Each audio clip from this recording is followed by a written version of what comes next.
پائی تھی، ثریا سے زمیں پر آسمان نے ہم کو دے مارا۔ علامہ محمد اقبال اس شعر کے ذریعے ہمیں بتاتے ہیں کہ ہمیں جو وراثت اپنے بزرگوں سے ورثے میں ملی تھی، ہم نے وہ دولت کھو دی ہے۔ آج یہی وجہ ہے کہ ہم آسمان سے زمین پر ذلت کی زندگی گزار رہے ہیں۔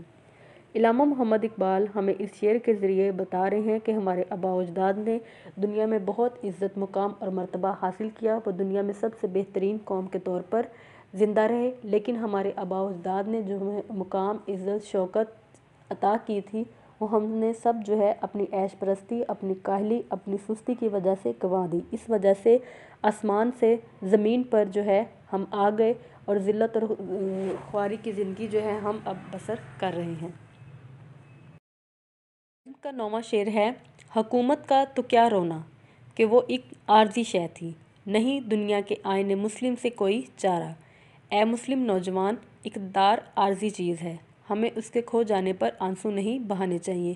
یہ دنیا کا اصول ہے کہ حکومتوں کا آنا جانا دنیا کا کھیل ہے، اس سے انکار وہ ممکن نہیں۔ علامہ اقبال کے اس شعر سے ہمیں یہ سبق ملتا ہے کہ ہر عروج کو زوال ہے اور ہر زوال کو عروج ہے۔ اس کی حقیقت ہم قرآن پاک کی اس آیت سے لے سکتے ہیں۔ اللہ تعالیٰ فرماتے ہیں کہ جسے چاہے اللہ تعالیٰ حکومت دے اور جسے چاہے اللہ تعالیٰ حکومت چھین لے، یعنی یہ دنیا یہ اس کا کھیل ہے کہ کسی کو اللہ تعالیٰ حکومت عطا کرتا ہے اور کسی سے چھین لیتا ہے۔ اس بات کا تو رونا ہی نہیں چاہیے، کیونکہ یہ سب کچھ وہ عارضی ہے۔ یہ سب کچھ خدا کے ہاتھ میں ہے کہ وہ کسے عزت دیتا ہے، کسے ذلت دیتا ہے۔ جو جتنی محنت کرتا ہے اس کو اتنا ہی پھل ملتا ہے۔ محنت کی تو اس لیے انہوں نے دنیا میں بہت اعلیٰ مقام حاصل کیا، ہم نے ان کی دی ہوئی میراث پر عیش کی زندگی گزاری، سو ہمیں اللہ تعالیٰ نے قسمت کی بلندی کے ستارے پر زمین پر دے مارا۔ نظم کا 10واں شعر ہے: مگر وہ علم کے موتی کتابیں اپنے آبا کی، جو دیکھیں ان کو یورپ میں تو دل ہوتا ہے سی پارا۔ اس شعر میں مسلمان قوم کو جھنجھوڑ رہے ہیں اور کہتے ہیں کہ انہوں نے اپنی تعلیم کے دوران جب غیر ملکی لائبریریوں میں اور غیر ملکی تعلیمی اداروں میں مسلمانوں کا علم وہ دیکھا تو ان کی پریشانی میں اضافہ ہوا کہ مسلمان وہ اپنے علم سے لا تعلق ہو چکے ہیں، اپنے علم سے لا علم ہیں، اور ان کے آباء و اجداد کا علم اس سے فیض غیر مسلم قومیں حاصل کر رہی ہیں۔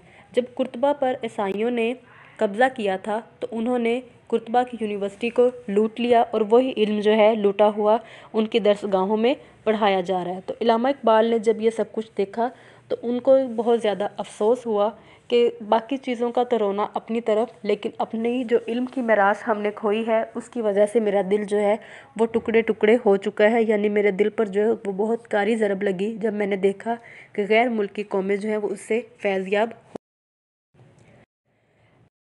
نظم کا 11واں اور آخری شعر ہے: غنی روزے سیاہ پیرے کنا، راہ تماشا کن کہ نور دیدہ اش روشن کن چشم زلیخا را۔ علامہ محمد اقبال اس شعر میں بتاتے ہیں کہ اے غنی کشمیری، حضرت یعقوب کی بد نصیبی تو دیکھو، حضرت یوسف جو ان کی آنکھوں کا نور تھے، آج اس نور سے حضرت یعقوب کی بجائے زلیخا کی آنکھیں روشن ہیں۔ شاعر مشرق علامہ محمد اقبال امت مسلمہ کے نوجوان سے خطاب کرتے ہوئے کہتے ہیں: ملا غنی کشمیری کے شعر کو بطور تضمین استعمال کر کے دو تلمیحات استعمال کر رہے ہیں اور ہمیں سمجھا رہے ہیں کہ جس طرح حضرت یوسف سے زلیخا کی آنکھیں روشن ہوئی، اسی طرح ہمارے علم سے مغرب نے فیض حاصل کیا، یعنی حضرت یعقوب ان کے بیٹے بہت لاڈلے حضرت یوسف تھے، جن سے ان کو بہت انس اور محبت تھا، ان کی وجہ سے ان کی آنکھیں روشن تھی، ساری عمر وہ ان کی جدائی میں روتے رہے، لیکن زلیخا کو ان سے نور حاصل ہوا۔ اسی طرح مسلمانوں نے اپنے آباء و اجداد کا علم وہ اپنی کاہلی اور سستی سے کھو دیا، اور اب وہ دنیا میں ذلت اور رسوائی کا سامنا کر رہے ہیں، اور اس علم سے وہ مغرب والے فیض یاب ہو رہے ہیں۔ یہ تھا آج کی نظم کا مفہوم اور تشریح۔ امید ہے کہ آپ سب کو اس سے کافی حد تک استفادہ ملا ہوگا۔ انشاءاللہ کل ہم اگلے ٹاپک کے ساتھ کلاس میں حاضر ہوں گے۔ اللہ حافظ۔